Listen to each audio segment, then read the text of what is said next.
A woman's place.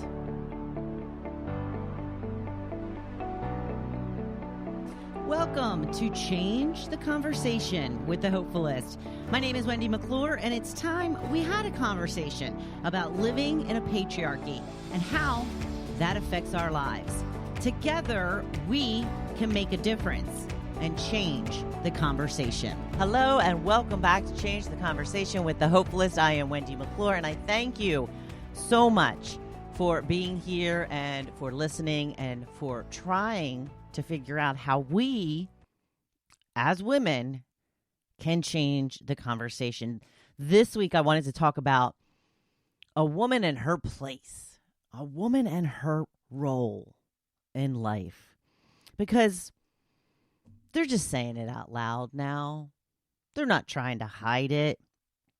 They're just telling us straight out that our place is in the home. We're homemakers. That's the vocation that we should be embracing.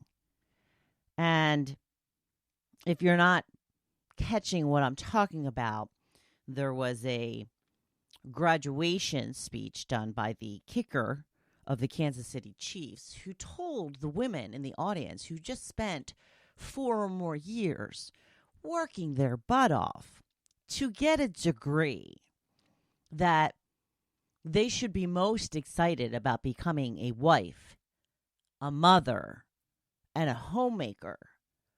And that he could speak for his own wife in saying that her life only truly began when she married him and started to help him realize his dreams. Because, why would she want to realize any of her own dreams when she can help someone else realize theirs? Because that's what the society in this country wants women to think that their role is. That we shouldn't have our own hopes, dreams, and desires. We are here merely to take care of others. And I don't know if you have ever seen this quote or phrase. It goes something along the lines of, I will no longer set myself on fire to keep everybody else warm. And I didn't really get that for a while. Like, I was like, I just don't, of course you're not going to set yourself on fire. What they're trying to say in that message is that this society takes everything from women for everyone else. You're supposed to give up everything to support your husband, to support your children.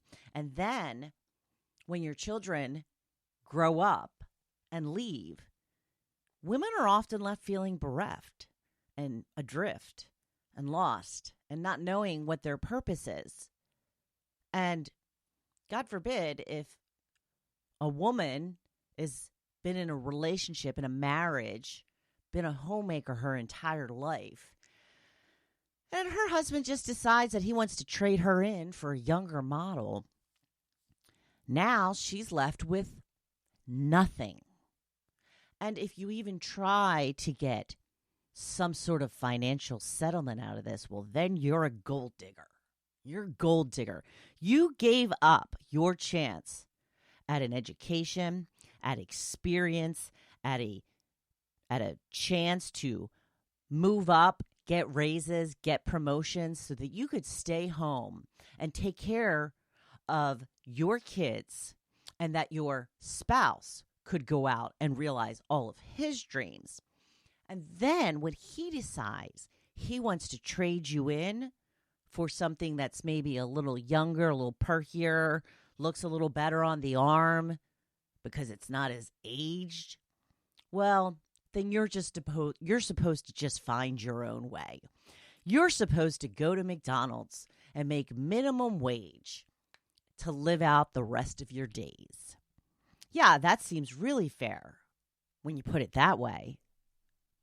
But that's what they expect of women. We are expected to give up everything and take nothing in return. Take nothing. Because you know that this scenario has happened over and over and over again. And the wonderful Ron DeSantis down in Florida has eliminated permanent alimony. And that goes for any agreements that were already in place. And that means that some women, when getting divorced, that have no marketable skills, that have no experience outside of the home, sometimes in lieu of taking part of the house, taking money from a sale of the house, opted instead to get permanent alimony. Alimony that she would get, payments that she would get for the rest of her life.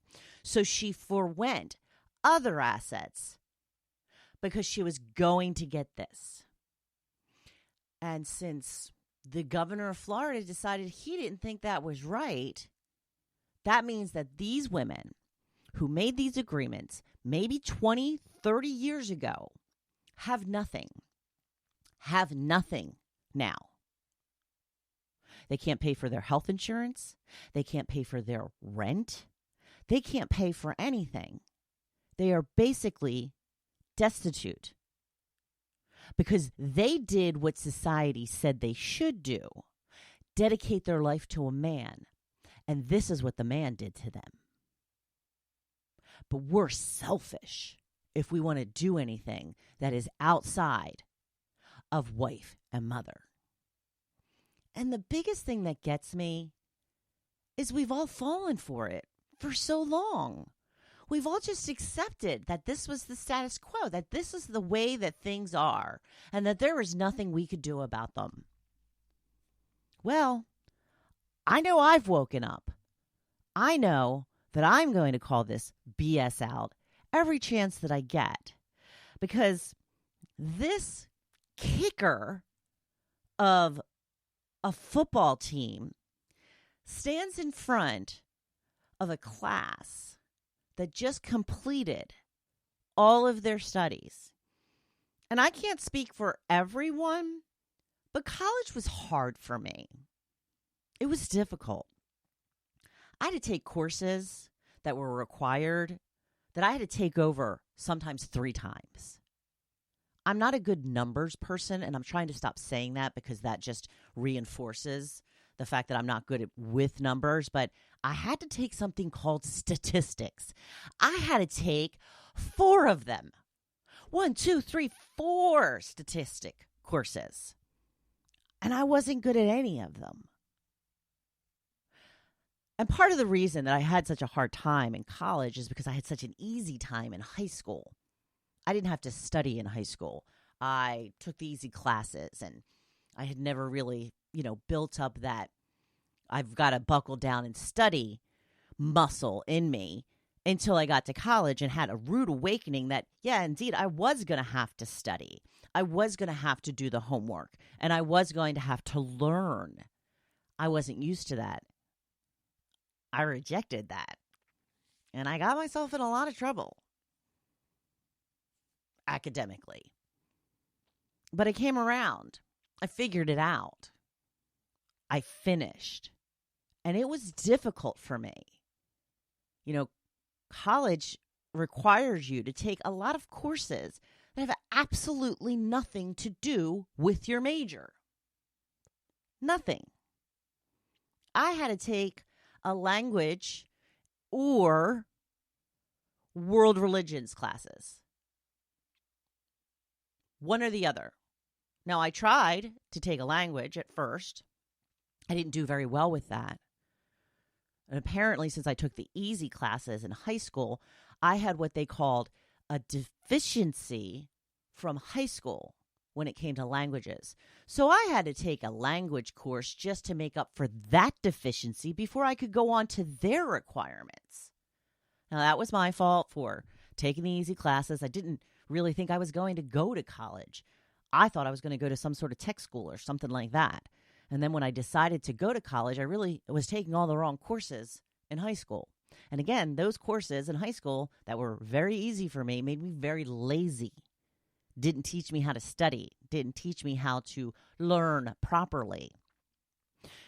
So imagine how I would have felt sitting in that audience a week or so ago, and I had some football player telling me specifically to the women in the audience that your most important role, and the one that you should be looking the most forward to if you are not, is the role of wife and mother. And when he talks about his wife, he can say that she would agree that her life didn't even really start until she married him and started having his children. Yeah.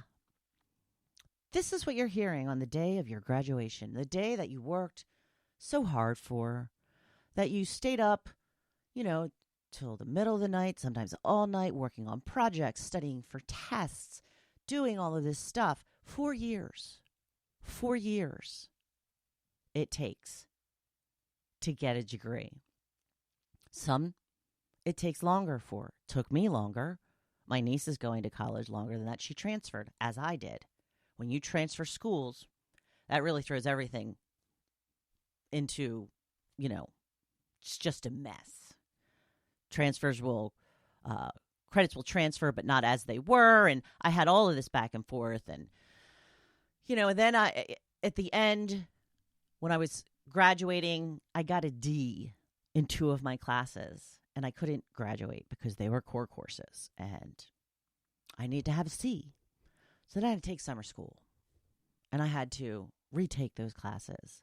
And then to be told on my graduation ceremony, the day that I'm supposed to be celebrating, getting through all of this, somebody's telling me basically this was a waste of time for you because nothing's ever going to be more important than your role as wife and mother. That's what they're saying out loud to a bunch of graduated students, a bunch of students who just spent the last 4 years of their life sacrificing to get a degree in an attempt to take them where they want to go in life. And not to mention the debt that some of them are probably in. They've got tens of thousands of dollars of debt, and now they hear somebody tell them, well, I'm sorry you have to pay back all this money, but you're never going to be more than a wife and a mother anyway. I can't get over how horrific people are speaking to and about women. And we have not revolted yet. We have not revolted yet. I keep waiting for the day we're going to revolt. I've got my signs. I've got my sneakers. I am ready. I've got my feminist t-shirts. I have been waiting for the day that we are going to revolt. And yet, here I am, still waiting. Now, there is a women's strike that is taking place on June 24th. Mark the day, ladies. June 24th. It is the second anniversary of the overturning of Roe v. Wade. And there is an organized women's strike taking place. And I hope I'm wrong. I really, truly hope I'm wrong. But this is not going to go anywhere. It's not going to happen. They're trying to fashion this after the women of Iceland did this a few years ago. Almost every single woman went on strike. They gathered somewhere and had a real strike. They made signs and they gathered together in front of whatever the place was that they gathered. That's what you do in a strike. You show up outside of your building at work with signs saying, we won't be treated this way anymore. We want to be treated fairly. We want to be paid appropriately. We want to be treated in an equitable way. That's how strikes work. But, I got in contact with one of the leaders of one of the women's organizations that I am a member of, and she said, yes, we're getting together a rally outside June 24th from 5 to 7. From 5 to 7. I can only imagine it's from 5 to 7 because she's waiting for people to get done work. Okay, that's not a strike. I don't know why the people in this country are so afraid to do it. It would work. It would work. If women were to stop doing everything that they do for one day, this country would collapse. The family unit would collapse. Corporate America would stop working on that day because there's enough women in the workforce that they are needed. And if all of them didn't show up, that would be a problem. But we can't do it. We don't have it in us. The women in this country, they don't have it in them. We can't do it. I don't know why. It makes me crazy. Literally makes me crazy. The other thing that the kicker of the football team said in the speech was referring to Taylor Swift as my teammate's girlfriend. My teammate's girlfriend said in a song. And that is very specifically by design. It is a form of gaslighting. And when I pointed this out on social media, I had so many people come at me saying, she is his girlfriend. She probably loves being called that. No. And I would have said the same thing 5 years ago. I would have said the same thing. But they're just making a big deal out of everything these days. It's just, you can't say anything. I would have said that. That would have been me 5 years ago. But this is the thing. That person lessened Taylor Swift to just her approximation to a man. He belittled her existence and only talked about her relations to a man, her relationship to a man. That's what he reduced her to. My teammate's girlfriend. Not the most successful woman performer of all time. It's gaslighting. It's a way to let people know that as successful as you are still just only as good as to who you are tied to. As if you are only worth as to who you are in a relationship with and what that title is. Girlfriend, wife, fiance. That's why we have Miss, Mrs., and Ms. And by the way, we didn't even have Ms. until the 70s. The reason that we have Miss and Mrs. is so that you could be identified as a woman of worth. If you were a miss, you were not a woman of worth because nobody had claimed you. Nobody had deemed you enough to become a wife. If you're a Mrs., you are somebody. You are somebody's wife. You are of value. Well, the most value a woman can have in society, which isn't much. They didn't come out with Ms., which means either or, which is why I always choose to use Ms., because you know what? It is nobody's damn business whether I am married or not, unless I choose to tell them. And they came up with that in the 70s for specifically that reason. My worth is not based on whether I am married or not. And I will not be identified right out of the gate to give you the opportunity to judge my worth on what you think my worth is. No, not going to happen. So if you're not already, I would encourage everybody to use Ms., MS, instead of Mrs. You are not just somebody's wife Are you proud to be somebody's wife? Absolutely. Is that all that you are? Of course not. So why do we make it that way? I've always had an issue with being called Mrs. and then my husband's name. Mrs. Joseph McClure. Because where am I in that title? Oh, I'm the Mrs. Yay! I don't even get a first name. I just get a Mrs. Yeah, that's it. So when they do things like this, it's a way to lessen everything else that Taylor Swift has done, to put her down to basically just someone's girlfriend.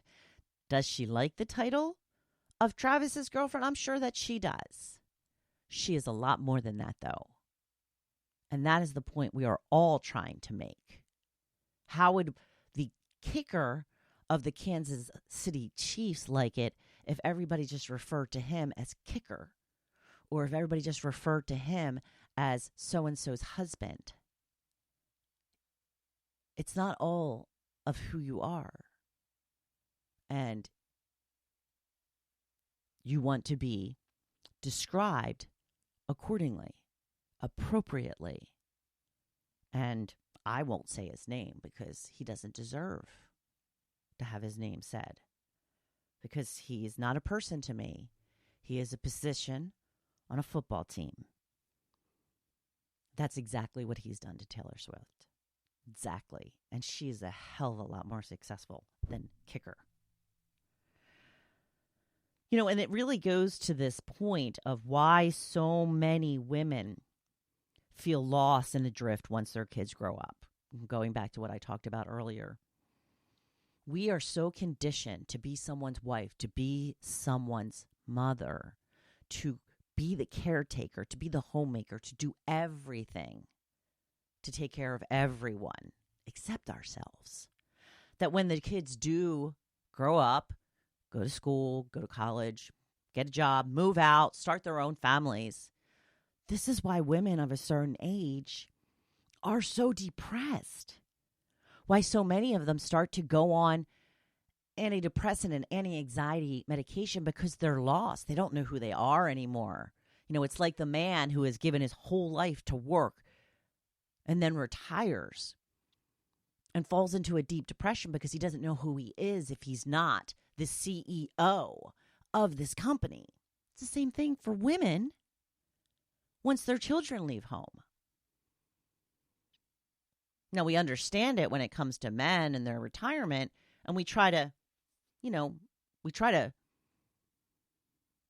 level it off at the past. We try to make sure that men know that they have to find a new purpose before they retire to avoid this kind of despair. But we don't even discuss it when it comes to women. It's not a conversation. We're just like, it's almost like we don't care if women are depressed and feeling stressed. You know, because part of what I do is I co-host podcasts for financial advisors. And I am constantly hearing about the man whose identity is wrapped up in being the CEO of a company and how important it is to make sure that they have a purpose once they retire, that they have something they can shift their focus on and something that's meaningful to them, to give them something to get out of bed every day for. And we don't really talk about that when it comes to women, about when their kids leave. What's next for them? We don't talk about it. Therefore, we have a lot of depressed, lost women. And we're still not talking about it. We know that more women than men are depressed and stressed and need medication, and yet we still don't care to look into why or how to fix it. No. Instead, we're just going to try to take women backwards. we're going to try and make them more dependent on men. We're going to try and take away more choices from that so that we can make their lives even more miserable. That's where we're headed. That is where we are headed. So I saw a video recently of a woman talking about her partner. You know, she said that he had pointed out to her that there was a lot of dust on the ceiling fan. And she's like, oh, yeah, that is a lot of dust. So like a week later, he's like, I see there's still dust all over the ceiling fan. She's like, yeah, me too. Why didn't you, when you pointed it out, why didn't you dust it? He goes, I thought you were going to do it. You saw it. So this conversation, you know, went off to, you know, he obviously expects her to do that sort of work, that it's her job to dust the ceiling fan. And he was just pointing it out to her that she needed to do her job. And that's obviously the way that it's going to be in his mind, which I thought of when my husband was going through the freezer the other day, looking for, you know, what we had, what we didn't have, whatever. And it basically took everything out of the freezer. And then he put everything back in because there's a couple things. I'm like, throw that out, throw that out, throw that out. You know, and it's great. It's great that my husband's go through the freezer. I know people are going to come at me and be like, at least your husband goes through the freezer. Yes, he does. But what I did ask him later was, did you happen to wipe out the freezer when you had everything out of it? He's like, no. I'm like, because you know the best time to wipe out the freezer is when it's empty. He's like, yeah, I know. I'm like, so you didn't wipe it out because you just assumed that was my job. And he's like, well, no, I didn't. I don't assume that's your job. I'm like, but you didn't think to do it. He goes, yeah, but I just didn't think to do it. He goes, it's not like I think it's your job. I just didn't think to do it. I said, so you don't think to do it because you know I will. And he's like, well, you know, if it gets bad enough, I'll do it. And at that point, I stopped pushing because, you know, I don't want to push so hard and make it into an argument, especially because he's already a little uneasy about the, you know, patriarchal norms and all the things that I talk about. But I did bring up in a different conversation later when we were on our way to a baseball game. And I said, you know, the reason that I think that you believe it's my job to wipe out the freezer is because just for the fact that it didn't occur to you, just for the fact that you know that I'll do it. And his saying, well, you know, if it got really bad, I would do it. And I do believe him. I do believe that he would because he does actually do things around here that I don't even know about. Like he told me, you know, oh, I threw the shower curtain in the washer and I washed it. I didn't know that he did that. He apparently does that on a regular basis. I didn't even know. And I'm like, you got to tell me these things because I just assume that I need to do them. And, you know, when it comes to this freezer thing, I think him saying if it got really bad, he would do it. But he knows it's not going to get really that bad. You know, and I didn't want to push anymore because, again, I didn't want to turn it into an argument. But he knows that I'm never going to let it get to the bad that it would need to be for him to take action. And I try to explain to him, this is not a reflection of you. This is the way we've all been conditioned in this country. I've been conditioned that it's my job.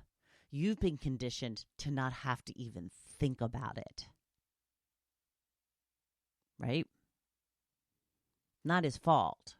So that's a problem. A lot of times, you know, you try to have these conversations with your spouse and they're automatically on the defensive. You're going to be like, no.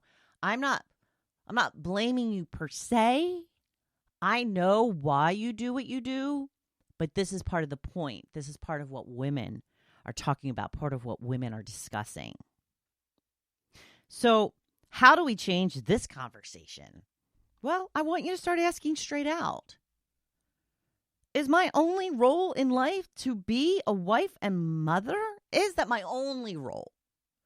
Am I not allowed to have any hopes and dreams outside of that? Am I not allowed to pursue a career or pursue hobbies or to pursue friends and getting together with people that I love? Am I not entitled to any of that if it doesn't mesh up with wife and mother? Make it sound as ridiculous as it really is. Throw it right in their face. Oh, so I'm only allowed to be a wife and a mother. Outside of that, I'm not entitled to anything. And they're going to be like, oh, of course, that's not what we're saying. Of course, that's not what we're saying. Well, then what are you saying? What specific activities am I allowed to do? And that was the other thing about that speech Kicker made. What a very prominent position of privilege he is in to be able to have his wife stay home. Because there's not many people that can afford to do that anymore. Most wives work because they have to work, because they need money to support their family. So I want you to start calling it out. I want you to say, what activities are acceptable for me to have outside of the role of mother, wife, and homemaker? What am I allowed to do that I won't be judged for? Just make it as outrageous as it really is. Throw it in their faces. And when it comes to your partner, bring things up in a non-confrontational way. Like I said, when I first brought up did you wipe out the freezer, I had pushed a little bit. I said, well, you just kind of think that's my job. And of course he got defensive and he's like, no. So I let it go. But then I brought it up again later in a non-confrontational way. And I just was like, look, at kind of what I was talking about yesterday with the whole wiping out of the freezer. I said, I know you don't sit down and think, oh, that's Wendy's job. I said, but you don't think it's a job that you need to do. I'm just trying to point out that I'm never going to let it get to the point where it's so dirty you need to do it. Do it in a way that it's just, a calm, rational conversation. And this can help them to understand a little bit more, to see where you're coming from. And maybe it'll open their eyes a little bit as to how we are conditioned differently. And moving forward, I want you to think of the 3 W's, okay? This is for your own sanity, for your own sense of fulfillment in life. I want you to think of the 3 W's. Who, what, and where. Who am I? Who am I outside of wife and mother? Who am I outside of my job? What is important to me? What are my values? What is not important to me? What do I not want? What do I not want to be? What is the next W? What is it I am looking for? What do I want my life to be like? What do I have to do to get there? And where do you want to be in a year, 3 years, 5 years? Where do you want to be in life? What do you want to be doing? Where do you want to be living? Who do you want to be with? And where do you find the answers to these questions? Inside. We have to get still. We have to stop distracting ourselves so much with social media, with television, with reading.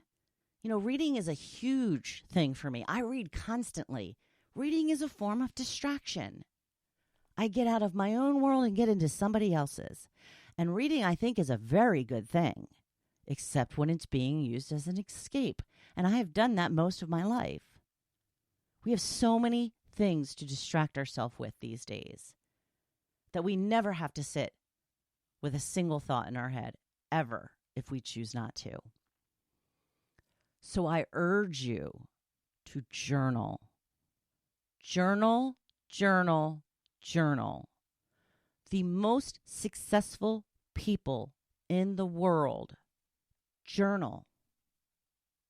The most healthy people, the happiest people journal, because they are self-aware, because they know who they are, what they want, where they want to go in life. And they figured that all out by journaling about it. Just start with who you think you are. Who do you think you are right now? Who are you right now? Who do you want to be? What are the differences? Once you start writing, you just start writing. You will think of things to write about. You only need one thought. And there are guided journal prompts. So if you're having a really hard time struggling with what to write about, just look up some guided journaling prompts. And that will start your thoughts rolling. And they'll lead one to another, to another, to another. And it will start to free your mind of what it's been holding on to, that you've not allowed to escape because you've distracted yourself so much. I urge you to journal. I know so many people rail against it. I can only tell you how much it has helped me, how much it has helped many people who are happy and healthy and fulfilled. And if that is what you would like to be, that is how you get there. So, if today's episode resonated with you in any way at all, I urge you to share it with somebody that you know. Share it on social media. I would be most grateful. And tell your friends about Change the Conversation with the Hopefulist. We want to get as many people on board on how to change the conversation in everyday life each and every day. So please share, share, share. And always know that I appreciate you. Always know how much I appreciate you. Now, I want you to go out there and be badass. We are stronger together. And I'm right here cheering us on. Thank you for joining me in this conversation. Together, we are better. Please visit my website at hopefulist.com and remember to hit that subscribe or follow button.